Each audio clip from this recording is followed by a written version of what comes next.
Ahora sí, nos dejamos de blogs e historias y vamos con lo que realmente os gusta a los seguidores de este canal. Vamos a analizar los datos de este mundial y a la vez los vamos a ir comparando con los del cuarto clasificado, mi compañero de equipo Alejandro Valverde, y con los del segundo clasificado, Florian Vermeers.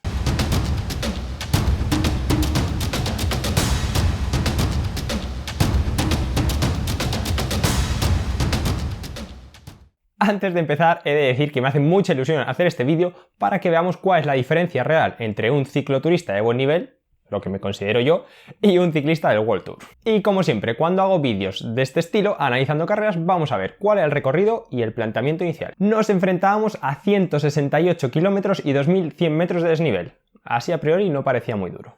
Aquí abro el primer paréntesis, pero en este caso es un pequeño espacio publicitario, es para dar las gracias al grupo inmobiliario Millennium, que son los que me han echado una mano a nivel económico para ir a este mundial, y por lo tanto este vídeo está patrocinado por ellos. Seguimos. El planteamiento, tras recorrer algunas partes del recorrido los días previos, era muy claro: reservar fuerzas para el final. Si nos fijamos en el perfil, vemos que teníamos unos primeros 30 kilómetros más o menos llanos, donde el objetivo sería no jugarnos la vida hasta el primer puerto y ahorrar un poquito de fuerzas. Después nos encontrábamos con lo que sería el primer bloque montañoso, de unos 60 kilómetros, 65 kilómetros más o menos, donde el objetivo sería regular. Tras esto vendría un tramo más o menos llano de unos 50 kilómetros, donde la idea sería unirse a un grupo que caminase y tratar de que nos diese el menor aire posible. Y por último, llegaríamos a lo que sería el segundo bloque montañoso y final de carrera, los últimos 25 kilómetros, donde la idea ya era echar el resto. Y bueno, viendo este pequeño análisis, así a priori parecía fácil, ¿no? Pues bien, dentro de esto la idea era subir los puertos entre mi 0,90 y mi 1,05 IF, que me supone entre 315 y 365 vatios normalizados. Bueno, esto lo hacemos porque los puertos no eran muy largos y la idea era no pasarse de rosca y ahorrar un poquito de energía. Y hasta aquí el planteamiento inicial, tampoco había mucho más, la idea ya era que diesen la salida y que pasase lo que pasase. Así que vamos ahora con los datos que voy a ir comparando tramo a tramo con los de Florian Vermeers, que hizo segundo a menos de un minuto del primero, Matej Mohoric, y los de Valverde, que hizo cuarto a unos 7 minutos del ganador. Ahora, para poder iros poniendo los datos, me voy a echar a un ladito para que podáis irlos viendo mejor y os los pongo por aquí.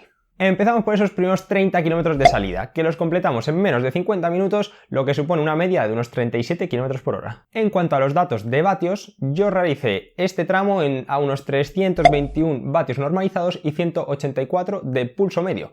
En mi caso lo que supone es unos 5,1 vatios kilo normalizados. En este tramo realmente es difícil comparar potencias, ya que depende mucho de muchos factores, como del de ir más a rueda, depende de dónde vayas colocado, y bueno, donde vamos a ver que el vatio absoluto pues cobra mucha importancia. Por esto vemos que Florian Vermeers movió 339 vatios normalizados, nada mal, que para él es tan solo 4 vatios kilo, y Alejandro Valverde movió 297 vatios, lo que supone para él un 4,8 vatios kilo.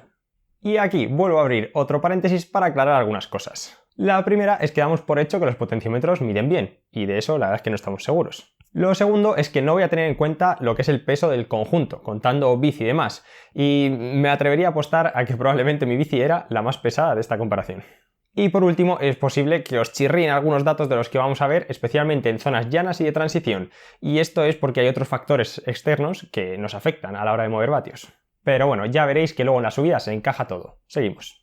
Vamos ahora con el primer puerto, donde se empezó a romper todo. Este fueron unos 3 kilómetros al 4%, y eso en un esfuerzo de unos 7 minutos más o menos. En los puertos nos fijaremos en la potencia media, y en este caso movimos 320, 440 y 368 vatios medios, lo que supone ir a 5,1, 5,2 y 5,9 vatio kilo respectivamente. Ah, y perdonad, que igual no lo he dicho, pero el orden de los resultados que voy a poner van a ser primero los míos, después los de Florian Vermeers y por último los de Valverde. Nos metíamos ahora en lo que yo llamo tramo de entrepuertos. En estos tramos no había subidas muy marcadas, pero sí que había algunos repechos, pero no he querido meter todos porque si no el vídeo se iba a hacer muy largo.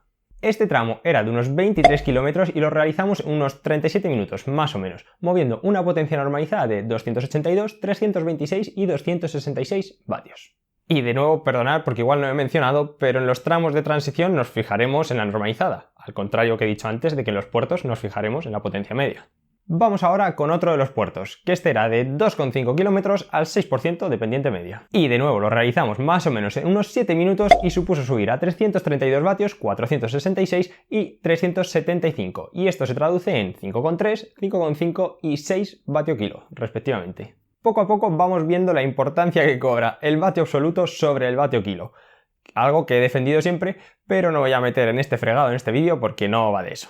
Seguimos. Nos metíamos de nuevo en otro tramo de transición de unos 25 kilómetros, que yo completé en unos 47 minutos y estos dos galgos completaron en más o menos unos 42. Aquí la potencia normalizada que movimos fue de 270, 381 y 302 vatios. Y entrábamos ahora en un tramo de un par de subidas consecutivas. La primera de todas, de solo 1 kilómetro al 7% más o menos, la completamos en unos 3 minutos y medio. Más o menos. Y movimos 312, 480 y 351 vatios medio, lo que suponía 5, 5,6 y 5,7 vatio kilo. Y prácticamente seguido empezábamos otra subida de unos 2,4 kilómetros al 6,4%, que lo volvimos a subir en unos 7 minutos más o menos, y lo subimos a 317, 452 y 335 vatios medios, lo que suponía 5, 5,3 y 5,4 vatio kilo. Con esto terminamos lo que llamábamos ese primer bloque montañoso y nos adentrábamos en ese periodo grande de transición que para mí fue uno de los más aburridos de todo el mundial. Pero antes de pasar a esto, vamos a recopilar un poquito la información que llevamos. En cuanto a cómo está la carrera, creo que Valverde ya se había separado de Florian Vermes y, como es lógico, yo iba mucho más atrás. Hasta aquí yo llevaba 2 horas 45, unos 88 kilómetros, una potencia normalizada de unos 300 vatios y un pulso medio de 176. Vamos, que iba al corte todo el día. Vamos ahora con esa zona de transición que fueron unos 55 kilómetros y tardamos más o menos 1 hora 40, 1 hora 28 y 1 hora 30 respectivamente. Aquí, como es lógico, todos movimos menos vatios, al final vas en llano. Y en mi caso fueron 218 vatios normalizados, 339 para Florian y 254 vatios normalizados para Valverde. Y ahora sí, entrábamos en ese último bloque montañoso que hemos hablado antes de unos 25 kilómetros, que suponían los últimos 25 kilómetros de la carrera. Empezábamos por un puerto cortito, subida cortita pero intensa, 400 metros al 14,5%, un auténtico muro. Tardamos en torno a 2 minutos en subirlo y subimos a 378 vatios, 564 vatios y 425 vatios medios, lo que suponía 6, 6,6 y 6,9 vatio kilo. Aquí las diferencias se empiezan a notar cada vez más, y es que la gran diferencia entre un ciclista decente, que puedo ser yo, y un World Tour es la capacidad, principalmente es la capacidad de reproducir esfuerzos muy intensos a pesar de la fatiga. E íbamos ahora con otra subida cortita, que iba prácticamente seguida, de unos 500 metros al 8,5%. De nuevo tardamos entre 2 y 2 minutos y medio moviendo unos vatios de 315, 471 y 348 vatios medios, lo que suponía 5, 5,5 y 5,6 vatio kilo. Y ahora entrábamos en el penúltimo puerto de la jornada, que era de 1,5 kilómetros al 7,3% y que tardamos más o menos entre 5 y 6 minutos en subirlo. Y aquí es que movimos prácticamente los mismos vatios que en el puerto anterior, lo que suponía 5, 5,5 y 5,6 vatio kilo.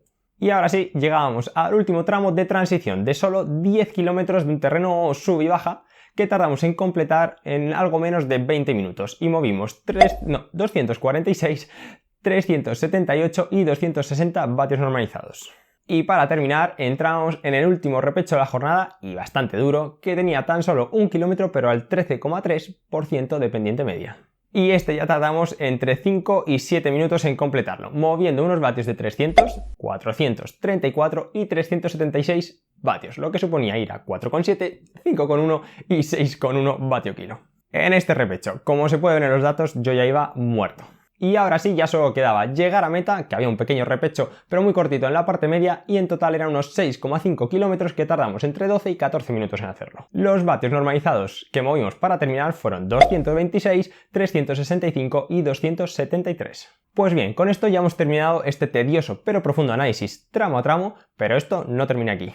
Vamos a ver ahora los datos generales, que creo que también pueden ser interesantes. Lo primero que voy a dejar es dejaros por aquí, enfrente de mi cara, una captura de los picos de carrera, es decir, el mejor P1 minuto, P20 minutos y P1 hora, para que le echéis un vistazo. Pero no voy a explicar nada, que cada uno observe los datos y me deje sus conclusiones en los comentarios. Y ahora sí, vamos con los datos totales. Podemos decir que Florian solo me metió media hora. Bueno, que no está mal, pero eso sí, me metió 100 vatios de potencia normalizada, aunque el vatio kilo nos salía igual. Y es que aquí volvemos a ver eso que hemos hablado antes de la importancia del vatio absoluto. Sin embargo, Valverde me sacó 20 minutos y en cuanto a datos realmente han sido muy similares.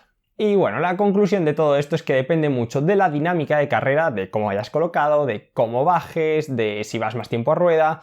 Por lo tanto, analizar los datos está muy bien y me encanta, a todos los frikis como yo nos encanta, pero la realidad es que con datos no se gana una carrera. Por lo demás, espero que os haya gustado, que os suscribáis a este pequeño canal de sabiduría y dejadme en los comentarios qué os parecen estos datos, esas diferencias entre un World Tour, entre yo un paquetillo, entre comillas. Por lo demás, como siempre, muchas gracias por estar un vídeo más acompañándome y no os olvidéis, hay que entrenar y disfrutar. He de mencionar que para este vídeo me he puesto la pantalla del portátil prácticamente enfrente para poder ir viendo los datos, ya que memorizarlos es un poquito complicado.